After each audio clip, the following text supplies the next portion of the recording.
Shalom et bienvenue sur Vidéo Tabernacle. Nous vous saluons dans le nom du Seigneur et Sauveur Jésus-Christ. C'est le frère Jules. Aujourd'hui, c'est un grand privilège pour moi de nous rencontrer toujours dans le cadre de cette émission, Nos expériences. Une émission qui consiste à partager avec vous les témoignages des grands hommes, les hommes qui ont été appelés selon la commission d'Éphésiens 4:11, les personnes dont le prophète se réfère en disant qu'ils sont très importants pour le perfectionnement du corps de Christ. Et aujourd'hui, nous vous saluons à partir de la province du Katanga. Nous sommes dans la ville de Lubumbashi et nous sommes au quartier Jekamine de Makomeno. Aujourd'hui, nous avons un très grand privilège d'avoir avec nous le pasteur Eugène Kabongo. Le pasteur Eugène est le pasteur de Rouge-Gorge Tabernacle, ici dans la ville de Lubumbashi, au quartier Bel-Air. Et nous sommes vraiment très contents de l'avoir avec nous. En tout cas, que Dieu vous bénisse, pasteur. Dieu vous bénisse beaucoup, frère Gilles. Merci beaucoup, pasteur, pour ce temps que vous nous consacrez, de partager ensemble vos expériences, de comment vous êtes venu dans le ministère. Et ça nous intrigue souvent de connaître comment Dieu vous a appelé. Et pour commencer, la première question peut-être serait de savoir comment est-ce que vous aviez cru au message de William Marion Branham. Est-ce que vous pouvez un peu nous expliquer dans quel cadre vous êtes arrivé à croire à ce message qui nous a été apporté par le prophète William Marion Branham? Pour la petite histoire, je vous dirais qu'en 1977, mon père a rencontré le message du temps de la fin. Mon père, c'est un avocat, ici à Lubumbashi, au parquet de Lubumbashi. Il a rencontré le message en 1977 et nous avons évolué avec notre papa. Et c'est en 1983 que j'ai été baptisé au nom du Seigneur Jésus-Christ dans le message du temps de la fin, et jusqu'à ce jour. C'est un peu dans ce cadre-là que j'écris le message, c'est-à-dire j'ai grandi dans le message du temps de la fin. Ok, merci beaucoup. Ça a été vraiment un privilège, une chance pour vous d'être dans une famille du message. Est-ce que votre père vous avait-il parlé du message, ou bien c'est le fait d'aller simplement à l'église et vous êtes arrivé à comprendre que ce message est la vérité? Bon, je vais d'abord vous informer que mon père, quand il a reçu le message de William Branham, il était conseiller, comme je vous disais, il était avocat, il était conseiller à la SNTC. On l'a muté vers Kolwezi, vers Muchacha. Quand mon père arrivera là-bas, il a fondé l'église de Muchacha. C'est aussi un prédicateur. Et puis on a quitté là-bas, on est allé au Kivu, justement dans la province du Maniema, à Kindu. Et on est arrivé là-bas vers les années 82.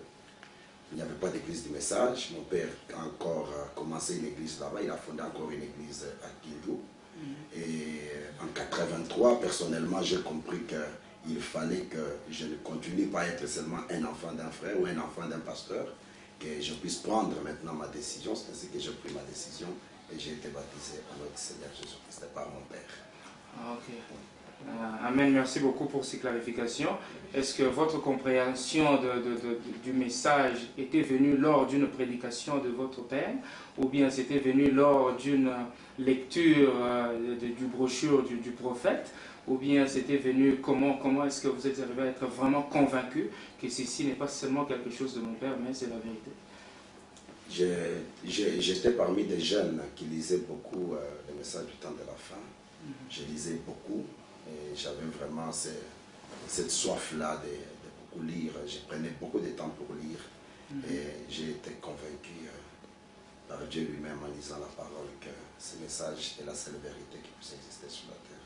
C'est ainsi que j'ai pris ma décision. Amen, merci beaucoup, merci beaucoup. Bon, à partir de 1983, quand vous aviez pris la décision, à partir de votre lecture, que ce message était la vérité, quand est-ce que vous aviez commencé à sentir l'appel au ministère? À quel moment, après avoir été convaincu, vous aviez commencé à sentir que Dieu vous a appelé à lui servir en étant un Éphésiens 4? Merci beaucoup, frère Gilles. Vers les années 87, tellement que moi je lisais beaucoup, j'étais avec beaucoup d'amis autour de moi, des jeunes comme moi, et déjà beaucoup de frères. Même les pasteurs me demandaient, mais tu peux quand même prêcher? Je disais non, je ne peux pas prêcher. Moi, je ne sens pas d'appel, je ne peux pas prêcher. Et tous les amis avec qui je pouvais évoluer, il y en avait qui s'occupaient des enfants à l'école de dimanche. Il y en avait qui avaient quand même un travail dans l'église. Moi, je ne faisais rien. J'étais occupé de mes études et puis je lisais seulement la parole. C'est vers les années 90 que j'ai commencé à sentir quelque chose qui brillait à moi. Je sentais comme si le cœur va sortir. Et puis j'ai dit non, moi je ne peux pas prêcher, je ne peux pas faire ça. Je ne peux pas prêcher. Je serai un grand médecin parce que je vais vous informer que je suis médecin. J'ai terminé à la faculté de médecine à l'université de Lubumbashi. Et avec un peu de pourcentage, j'ai été retenu comme assistant à l'université. Je disais que non, bon, moi je serai un grand médecin, je ne veux pas me mêler dans la prédication. Et c'est tout, j'ai craignais que dans la prédication il y avait beaucoup de charges. Je voyais comment mon père le faisait. Je disais que moi je ne peux pas le faire. C'est en 91, justement le 27 octobre, que j'ai senti maintenant que non, Dieu m'appelait à le servir. J'ai senti réellement que Dieu m'appelait à le servir. J'ai dit, comme Moïse avait abandonné toute la gloire qu'il pouvait avoir chez Pharaon pour être Pharaon, j'ai dit non, je vais servir le Seigneur. C'est ainsi que le 27 octobre, je prêcherai mon premier message à Sion Tabernacle. C'est à Kindu que je prêcherai mon premier message, puis Jésus vint. Et c'est à partir de là que j'ai commencé à servir le Seigneur. Dieu m'a parlé. Dieu m'a parlé. Je crois à un Dieu qui parle. Dieu m'a parlé. C'est ainsi que je suis entré dans le ministère. Dieu m'a parlé. Merci beaucoup, pasteur. Vous avez parlé de cette conviction de l'appel de Dieu, je crois le 27 octobre 1991. Est-ce que vous pouvez un peu partager avec nous cette expérience-là, de cet appel, comment elle était, un peu savoir comment est-ce que cela s'est passé, cet appel, c'était peut-être comment l'appel était à l'intérieur. Est-ce que vous pouvez un peu nous expliquer cette expérience-là de l'appel, de cette conviction-là? Vous savez, Frère Branham dit que le ministère est un don. C'est un appel qui dépend d'un don divin. Vous devez avoir d'abord les talents, vous devez avoir d'abord les dons divins. Et Frère Branham dit que quand on est né avec ces dons-là. Et Dieu, pour les confirmer, il parle d'une manière ou d'une autre à ses serviteurs pour les confirmer qu'ils doivent les servir. Dieu parle d'une manière ou d'une autre. Et j'étais en prière, j'étais en train de prier le Seigneur. J'ai senti comme une voix qui me parlait, me disant c'est bien d'être intelligent, parce que j'étais intelligent à l'école. J'étais très intelligent à l'école. Il dit c'est bien de faire tout ça, mais étant jeune, si tu peux servir le Seigneur, c'est mieux. Et cela revenait, cela revenait, cela revenait, cela revenait. J'ai dit non, non. Je dois rendre mes voix pures et je dois réellement m'engager pour le servir, pour travailler pour lui. investir toute ma vie dans l'œuvre du Seigneur. C'est ainsi que je me suis décidé à servir le Seigneur.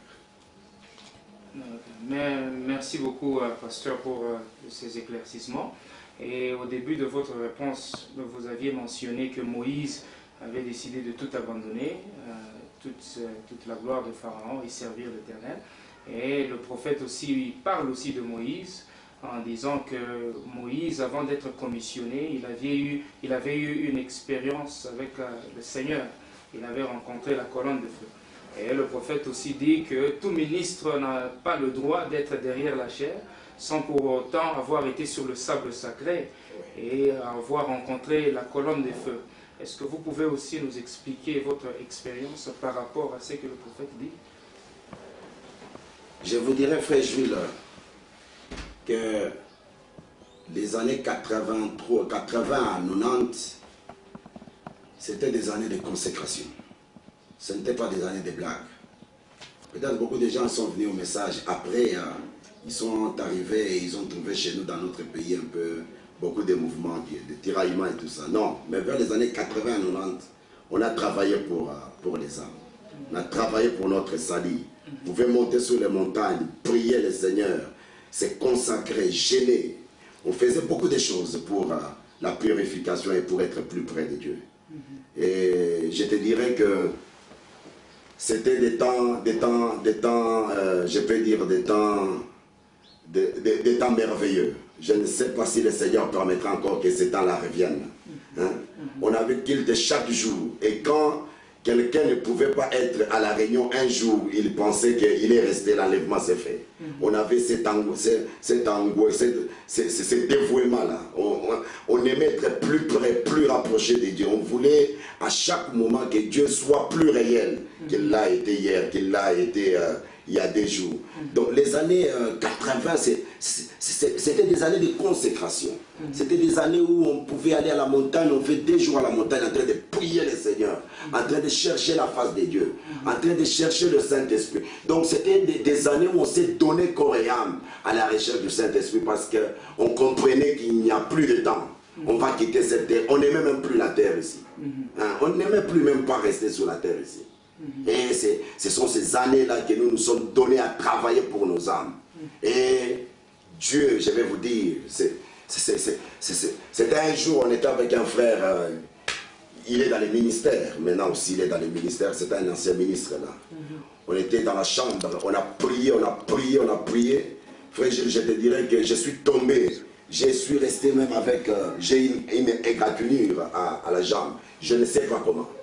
Je ne sais pas comment. On a prié de 20h jusqu'à 3h du matin. Vous pouvez vous imaginer. Et je suis tombé. Quand je suis tombé là, je ne me suis pas retrouvé. C'est le matin que je me réveille, je trouve que j'avais une plaie au pied droit. Et je ne comprenais pas comment ça s'était passé. Et depuis ce jour-là, j'ai compris que quelque chose a changé ma vie. J'ai compris que non, il y a quelque chose de réel, pas quelque chose d'imagination, pas quelque chose mais quelque chose de réel. Que Dieu était devenu plus réel. Et je commençais à le sentir dans tout ce que je pouvais faire. Je sentais qu'il y avait la présence de Dieu dans tout ce que j'étais en train de faire. C'était vers 88. Je sentais que Dieu n'était plus un Dieu des Écritures, mais Dieu avait quitté les Écritures et il pouvait être maintenant réel. Et puis, j'aimais plus Dieu plus que toute autre chose. L'amour de Dieu avait beaucoup grandi. L'amour de le servir. Je sentais qu'il n'y avait pas autre chose sur la terre en dehors de servir le Seigneur. Je trouvais que c'était quelque chose de noble, c'était quelque chose de meilleur. C'était quelque chose de meilleur. Dieu, réellement, j'ai compris qu'il n'était plus réel. Que le Seigneur vous bénisse. Amen. Merci beaucoup, merci beaucoup. J'aime beaucoup l'expérience. Et juste avant d'aller dans une petite pause, j'aimerais que vous puissiez mentionner le nom de votre papa et peut-être aussi le nom de l'église où il était pasteur. Papa était, mon père s'appelle le révérend Chibamba. Il était à ce moment-là pasteur de l'église de l'Assemblée chrétienne de Kindu. Actuellement où je parle, il est au tabernacle chrétien de Lubumbashi. C'est là qu'il prêche, même maintenant il prêche. C'est ça un peu ça. Mais maintenant, il prêche. Ok. Merci beaucoup. Merci beaucoup. J'espère que vous nous avez suivis. Moi, je suis en train de me réjouir de cette expérience. Nous allons prendre une petite pause et quand nous reviendrons, nous allons poursuivre avec 2 ou 3 petites questions juste pour clôturer dans cette émission. Alors, nous allons nous revoir. À tantôt. Que Dieu vous bénisse. L'homme sans Dieu est impuissant. Oh, c'est Dieu à moi. Oui, je deviens la voix des dieux. Oui, l'homme sans Dieu est impuissant. C'est Dieu à moi, la voix des dieux, yeah, yeah.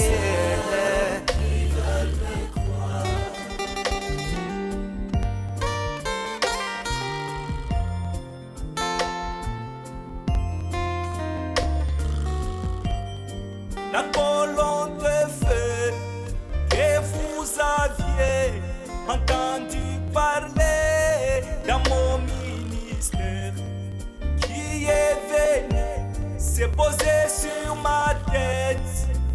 Je le cachais, tout c'est en moi. Je sens une prière retentir dans mon cœur. Il s'agit d'un frère qui prie quelque part. Ainsi dit le Seigneur, il a reçu la réponse qu'il adresse à Dieu.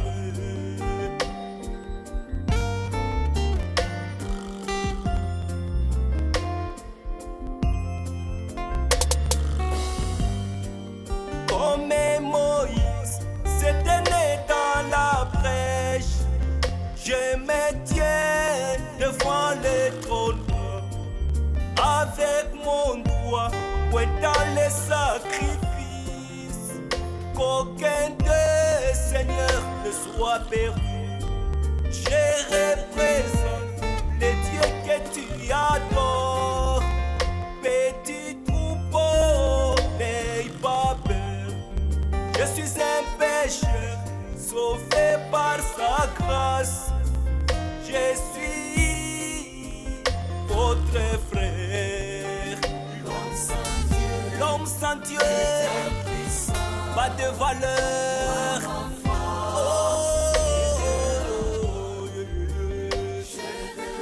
je deviens la voix des dieux pour tous ceux qui veulent me voir. Shalom et bienvenue sur Vidéo Tabernacle, c'est le frère Jules. Aujourd'hui, nous vous parlons à partir de Lubumbashi, dans la province du Katanga. Nous avons le pasteur Eugène Kabongo, qui est le pasteur de Rouge-Gorge Tabernacle.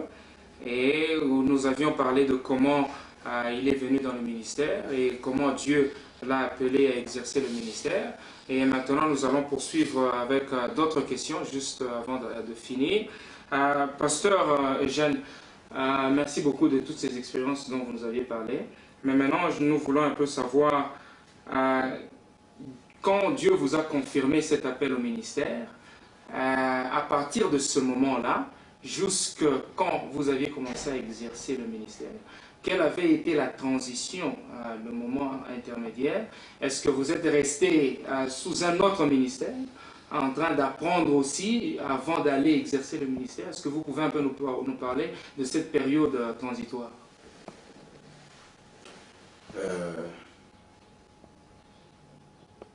J'ai été sous un autre ministère, comme le prophète l'a dit, qu'il faudrait toujours être encadré. J'ai senti l'appel. Quand j'ai senti l'appel, c'était en 89. Je suis allé voir le pasteur Numbi, qui était l'associé de mon père. Je lui ai parlé. Je n'ai pas dit à mon père directement. Je suis allé voir son associé, j'ai parlé avec lui. Et il a commencé à m'encadrer depuis ce temps-là. Et il ne m'a donné la chair que 2 ans plus tard. en 91. Donc, on avait une veillée de prière. On a donné la chair pour que je puisse parler. Et c'est depuis lors que j'ai commencé à prêcher le message du temps de la fin. Depuis le 27 octobre 1991. C'était là que j'ai commencé à prêcher, mais l'appel, je l'ai eu depuis 89. Et je suis resté calme. Je ne pouvais pas faire comme beaucoup le font actuellement. Donc on ne sait pas quand est-ce qu'il a senti l'appel et directement il s'improvise à la chair. Non, j'ai eu le temps de rester calme, d'écouter les conseils, de suivre les directives et tout ce qu'on me disait. Et j'ai commencé à œuvrer. C'est ainsi que je suis resté encore avec eux pendant 2 ans, en train de m'encadrer. Et puis je pouvais maintenant continuer à aller travailler vers l'Est. Là, je travaillais beaucoup vers l'Est. Donc, Kalemi, Uvira, Bukavu, Goma, Butembo, j'ai beaucoup travaillé de ce côté-là. Et quand la guerre de l'AFDEL est venue, je suis allé en Mbujimayi. Quand je suis arrivé en Mbujimayi, j'étais encore sous un autre ministère. C'était le ministère du pasteur Gédéon Kassonga. Je suis resté, il m'a aussi donné des conseils, il m'a conseillé beaucoup. Je pouvais être calme, étant en train de suivre ses conseils, en train de suivre la manière dont il est en train de me conduire, la manière dont il est en train de me former. Et j'ai beaucoup bénéficié de cet homme-là. Il m'a encadré, je suis resté sous son ministère pendant à peu près 3-4 ans, sous des conseils, sous beaucoup d'encadrement, et j'ai beaucoup aimé ça. Ça m'a donné beaucoup de maîtrise de soi, ça m'a donné j'ai appris beaucoup de choses. J'ai beaucoup aimé tout ce temps-là que j'étais sous ce ministère-là. Ça m'a beaucoup édifié. Et ça a aussi beaucoup édifié mon ministère. Ce temps-là était vraiment un temps très bénéfique pour moi.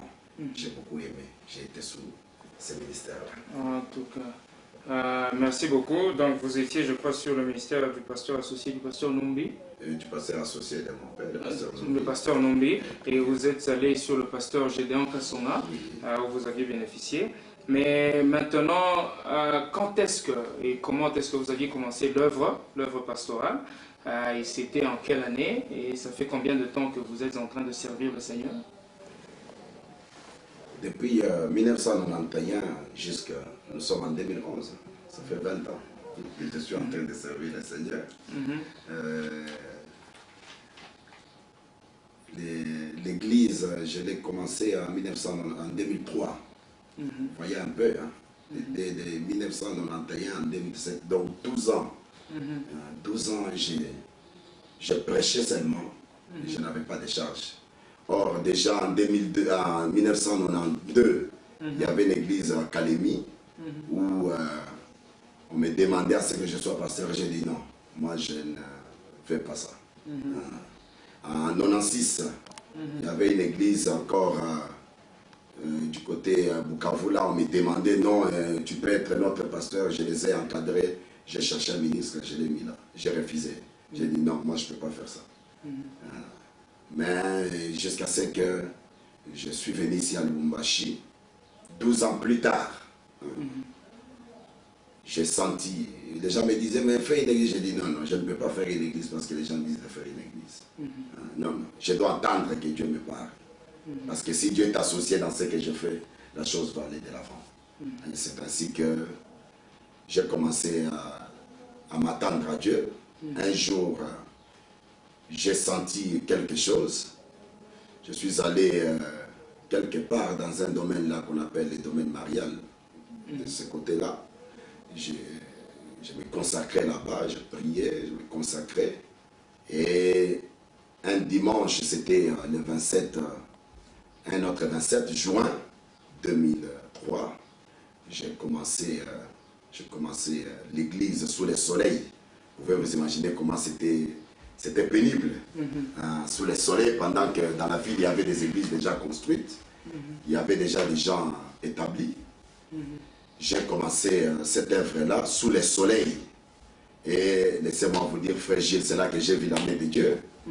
Dieu, il est merveilleux quand vous le servez, étant honnête, étant sincère. Vous voyez réellement que Dieu, il sait comment soutenir les fils des hommes. C'est là que j'ai vu. Et moi-même, ça m'a fait beaucoup de joie. J'ai dit que non, vraiment, cet appel, ce n'était pas quelque chose que moi-même j'ai forcé, mais cet appel, c'est Dieu. C'est Dieu. Il y avait des églises construites dans la ville. J'ai commencé une église sous le soleil. Même pas dessous d'un arbre, sous le soleil. Et laissez-moi vous dire, j'ai même une photo de la première réunion. Ce n'était pas de la blague. J'ai fait la première réunion, je me retrouve du côté de sœurs avec 35 sœurs et du côté de frères 60 frères, dans une église de 95 personnes. Ce n'était pas de la blague. Alors, j'ai vu des gens prendre des morceaux de bois. Donc, ils prennent une brique ici, l'autre brique, ils mettent un morceau de bois et la personne s'assoit juste pour écouter la parole. J'avais comme chair, c'était juste une petite table blanche, c'était ça ma chair. Et j'ai vu des gens vraiment avec cette soif d'écouter la parole. Et on est resté sous le soleil, laissez-moi vous dire, pendant 3 mois. On était sous le soleil, sans bâche, sans quoi, pendant 3 mois.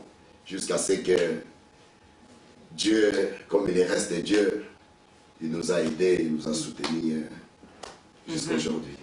Donc c'est depuis 2003 que je suis pasteur de Rouge-Gorge Tabernacle, ici à Lubumbashi. On a commencé sous le soleil. Je vous dis, ce n'était pas facile. Les gens peuvent voir l'église aujourd'hui, peut-être envier ce qu'il y a aujourd'hui, mais c'était un travail. On a travaillé, on a travaillé, on a travaillé. Frère, ce n'était pas facile. Mais comme Dieu dit que sa moisson va prospérer entre les mains de sa semence. J'ai vu vraiment la main de Dieu, comment Dieu est entré dans le travail. Et comment le travail. D'autres même disaient, mais c'est un jeune, il va échouer, ça ne sera pas facile. Faire une église à Lubumbashi, ce n'est pas une chose facile. J'ai dit, je suis jeune, je ne refuse pas, mais j'ai quelqu'un à côté de moi qui est associé au travail. Comme Dieu est associé à ce travail va aller de l'avant. Et effectivement, le travail de Dieu est allé de l'avant. J'ai vu sa main, que son nom soit loué à jamais. Je peux dire comme Siméon pouvait dire que j'ai vu les salis d'Israël, laissez-moi aller me reposer. J'ai vu la main de Dieu. Dans le travail, j'ai vu vraiment la main de Dieu. Je suis très fier de mon Dieu. Je pense que je le servirai tout le reste de ma vie. Amen. Merci beaucoup. Vous nous avez expliqué comment Dieu vous a soutenu pendant toutes ces années avec les vagues et les marées.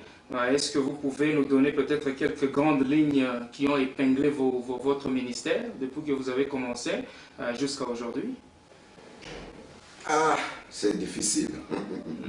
Vous savez, dans le travail de Dieu, il y a beaucoup de choses, frère. Il y a beaucoup de choses. Si je me mets à vous dire un peu des choses que Dieu a faites, mais je manquerai même le temps de les dire. Vous voyez, je commence une église. Quand je commence une église, on m'offre un travail. 4 000 $ par mois chez Anvil Mining. Dit non, on a besoin de toi. Et c'est lui qui m'offre le travail, c'est un frère qui est dans l'église. C'est le mari d'un frère, d'une soeur qui est dans l'église. Il dit non, pasteur, je suis directeur chez Anvil Mining, alors il y a un poste qu'on doit vous donner, 4 000 $ par mois, tu dois quitter Lubumbashi, tu dois aller à 320 km, là où Anvil Mining a mis ses installations pour aller travailler. J'ai dit, bien, moi j'ai l'église, je dois servir le Seigneur. 4 000 $ et Dieu, qu'est-ce que ça fait? Non, je reste à servir le Seigneur. Et je suis resté servir le Seigneur. J'ai pris un ami qui est un païen là. Je lui ai dit, toi tu peux partir, aller faire ce travail-là. Moi je reste servir le Seigneur. Et laissez-moi vous dire, je suis resté servir le Seigneur. Et je vais te dire que c'est le meilleur patron qui puisse exister. Les amis sont partis de l'autre côté. Une année, 2 ans après, bon, c'était des difficultés en ville. À 320 km, il a mis fermé. Il a repris ici. Mais ce n'est plus avec les mêmes salaires qu'on est proposé là. J'ai compris que non. Quand on sert réellement Dieu et qu'on est sérieux, c'est ça la grande chose. Comme Frère Balam me dit, passons aux choses sérieuses avec Dieu et Dieu traitera avec nous des choses sérieuses. Et pendant que l'église évoluait, vous savez, il y a toujours un œil là qui peut vous regarder avec beaucoup de dédain. Il est jeune, bon, un pasteur jeune, vous savez, beaucoup de pasteurs jeunes et tout ça, tout ça. Hein? Même quand il vous appelle l'homme de Dieu là, mais vous sentez qu'il n'est pas vraiment convaincu. Mais quand Dieu veut installer quelqu'un, il l'installe et il fait convaincre tout le monde que non, ça c'est réellement mon type. J'avais un cas dans l'église, un frère, il ne sait pas aussi comment c'est arrivé, atteint, il était atteint du sida. Je suis médecin, je ne parle pas des choses que vaguement, j'ai tout dans mon bureau, je peux même vous faire sortir ça. J'ai toutes les fiches et tous les suivis. Dans mon bureau, on a fait les tests d'Elisa et ça a confirmé que non, le frère avait été atteint du sida. Et le frère, il est arrivé qu'il a donné naissance à un enfant, l'enfant est décédé. Et un autre enfant est décédé. J'ai décidé à ce qu'on les mette sous antirétroviraux. On a mis sous antirétroviraux. Lui et son épouse. Et ils sont restés sous antirétroviraux. Frère, je t'ai dit un jour, comme j'ai l'habitude d'organiser des réunions de prière chaque fin du mois, j'ai 3 jours de réunions de prière. Pendant qu'on faisait les réunions de prière, c'était des réunions terribles. Après les 3 jours de réunions de prière, j'ai appelé le frère. Il est venu à mon bureau et son épouse, je vous ai dit, mettez-vous là-bas. J'ai prié le Seigneur, le Dieu de William Branham, un Dieu réel. Il est sorti de l'histoire, moi je l'ai vu sortir de l'histoire et devenir un Dieu réel. Alors, le frère, je l'ai envoyé faire les tests au grand labo. Il est arrivé au grand labo, il a fait les tests, les mêmes tests. On a laissé le virus, on a fait la culture des virus pendant 7 jours. Après 7 jours, il est rentré pour qu'on puisse lui donner les résultats. Et quand les résultats sont sortis, c'était négatif.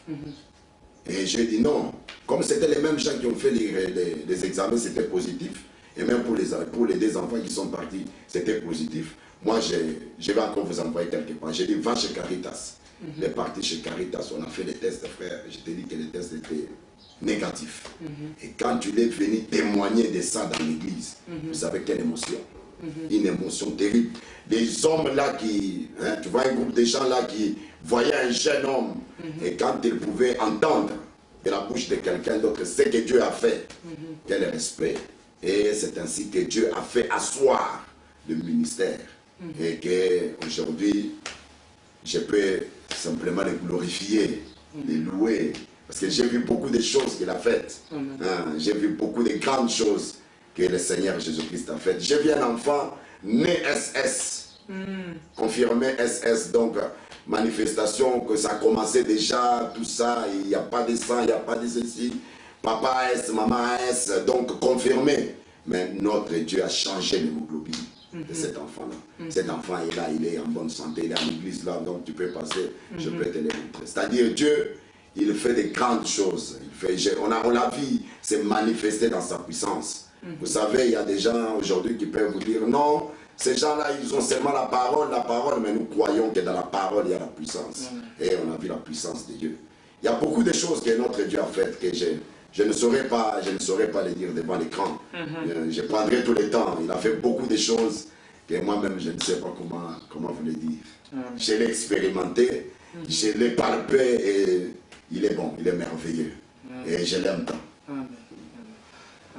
Merci beaucoup, pasteur. C'est vraiment une grande joie d'entendre ces grandes choses que Dieu a fait dans votre ministère. Vous êtes un jeune ministre, c'est vrai, mais selon le parcours, ça montre quand même que vous aviez de l'expérience.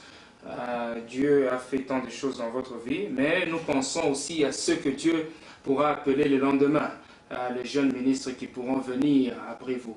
Donc, est-ce que vous avez un conseil à donner à ces gens-là qui aspirent au ministère un jour et qui prendront la chair et continuer l'œuvre que vous avez commencée?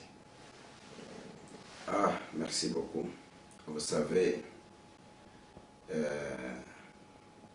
ça je l'ai toujours dit. Et je l'ai dit encore, c'est une occasion que je puisse encore le dire. William Branham a été soudaviste. Et il les considérait toujours. Vous pouvez lire même les messages vers les années 1963, Branham qui s'est dit je m'appelle William Branham le Baptiste, c'est-à-dire il avait toujours des considérations. Je vais conseiller à mes jeunes frères qui peuvent venir après nous qu'il faut beaucoup d'humilité dans les ministères. Il faut être sous un ministère, il faut accepter l'encadrement. L'encadrement est très nécessaire. Vous savez, sur ces champs sans expérience, vous allez faire beaucoup de gaffes et vous allez jeter tout simplement les discrédits et la honte à ces glorieux messages que nous devons garder propres, que nous devons réellement préserver. Vous savez, comme on l'a dit, on ne peut que parler, vous ne pouvez pas seulement parler en l'air, il faut parler de quelque chose que vous-même vous avez vécu. Moi, j'ai été encadré. Je vais demander à mes jeunes qui peuvent venir, à des jeunes comme moi qui peut-être sont déjà dans les champs, qui n'ont jamais eu d'encadrement, de s'humilier, de revenir et d'accepter à être encadré. Vous savez, la théorie, elle est bonne, mais la théorie, si on peut la mélanger avec l'expérience, je pense qu'on va faire mieux. C'est tous ces jeunes gens, il y en a qui disent non, nous on n'a rien à faire avec les vieux. Les vieux, vous savez, tout ça, non. Les vieux là, c'est Dieu qui nous les a donnés pour qu'ils puissent nous encadrer, pour qu'ils puissent réellement nous montrer ce qu'il faut faire et ce qu'il ne faut pas faire. Il y a des cas réels dans le ministère, il y a des cas réels où vous vous retrouvez que vous ne savez pas trouver une réponse. Alors, si vous n'avez pas quelqu'un à qui vous pouvez vous référer, vous allez vous retrouver dans des difficultés. C'est pourquoi les conseils majeurs que je peux donner aux jeunes qui sont dans les ministères ou aux jeunes qui viendront dans les ministères, c'est d'être humble, d'être sous un ministère, d'accepter d'être encadré. L'encadrement est très nécessaire, Frère Branham en parle. Vous voyez que Timothée était un pasteur, il était pasteur, mais il avait toujours Paul, il s'est référé à Paul. Alors, je vais leur demander de s'humilier, de laisser ce langage vulgaire, oh les vieux, non, non. Ce sont des hommes de Dieu que Dieu a placés.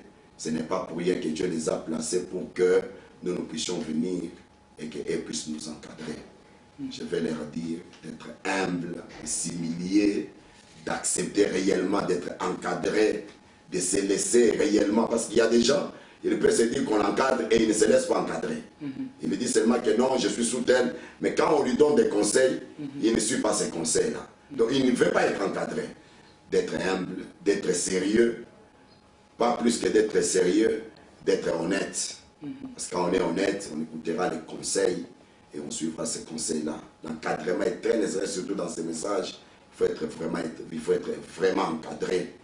Les histoires d'être ministre indépendant, les histoires d'être ministre, il y en a qui disent que non, moi je suis un ministre, je ne dépends de personne. Cette histoire-là n'est pas bien. Le message de William Branham n'enseigne pas ça. Il faut se laisser encadrer, avoir quelqu'un qui peut vous donner des conseils et écouter les conseils de cette personne. S'humilier à ces conseils, vous savez, comme on le dit toujours, c'est un adage qui dit les succès sans successeur, c'est un fiasco. Et pour être successeur de quelqu'un, il faudrait quand même que vous soyez sous cette personne-là. Ces moments-là, il peut voir son image se refléter en vous. Et il peut être aussi très content, sachant que même si Dieu peut me retirer aujourd'hui, j'ai quand même laissé des gens qui peuvent encore garder ce message, qui peuvent être sérieux avec la parole.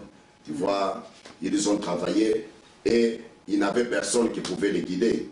C'est eux qui traçaient les chemins. Nous venons, nous trouvons un chemin déjà tracé. Mais eux, c'est eux-mêmes qui traçaient les chemins. Alors, ils ont beaucoup d'expérience. Ce sont des gens qui ont des cicatrices. Le combat n'a pas été facile. Ils ont combattu et ils ont fait la preuve que réellement, c'était des grands combattants. Et aujourd'hui, ils tiennent encore l'épée. Ce sont des gens que nous devons beaucoup honorer. Des gens qui, toutes les fois, nous devons toujours les considérer, écouter leurs conseils, aller auprès d'eux, demander des conseils, aller auprès d'eux, demander à ce qu'ils nous encadrent, car ils sont toujours très importants. Nous retrouvons dans les cas des pastorats des cas où je manque qu'est-ce que je peux faire. Alors, si ces gens-là ne sont pas là, vous voyez que ça sera compliqué. Alors, c'est pourquoi à tous les jeunes qui sont dans les ministères, ça c'est un appel que je fais. Et à tous les jeunes qui viendront dans les ministères, soyons humbles, humilions-nous, ayons l'esprit qu'avait notre prophète. Notre prophète était un monsieur humble. Notre prophète, c'était un homme patient, un homme qui écoutait beaucoup, qu'on s'humilie, qu'on écoute les conseils, qu'on écoute tout ce que nos aînés nous disent et qu'on essaie d'y appliquer. Je pense que de la même manière qu'eux ont eu le succès, nous aurons aussi des succès. Même ceux qui viendront après nous auront aussi du succès parce que ça sera un enchaînement des gens qui sont conduits par l'Esprit de Dieu. Vous savez, quand on est conduit par l'Esprit de Dieu ne fera que vous puissiez suivre ce que le message dit. Mais quand on n'est pas conduit par l'Esprit de Dieu, on a l'orgueil, on se sent qu'on se suffit soi-même. Mais quand on est conduit par l'Esprit de Dieu, quand on est en connexion avec Dieu, je pense que cette connexion va vous obliger à ce que vous puissiez avoir un ancien, quelqu'un qui peut vous encadrer, quelqu'un qui peut quand même vous donner des conseils, quelqu'un qui peut vous dire que non, à tel endroit-là, il faut faire comme ça, à tel autre endroit, il faut faire comme ça, à tel endroit, il faut faire comme ça. Et je pense que pour notre génération et pour la génération qui viendra, ça sera un grand succès. Que le Seigneur Dieu vous bénisse richement. Amen, amen. Merci beaucoup pour ce bon conseil. Le succès sans successeur est un fiasco. Merci beaucoup, pasteur. Nous sommes juste à la fin de notre émission.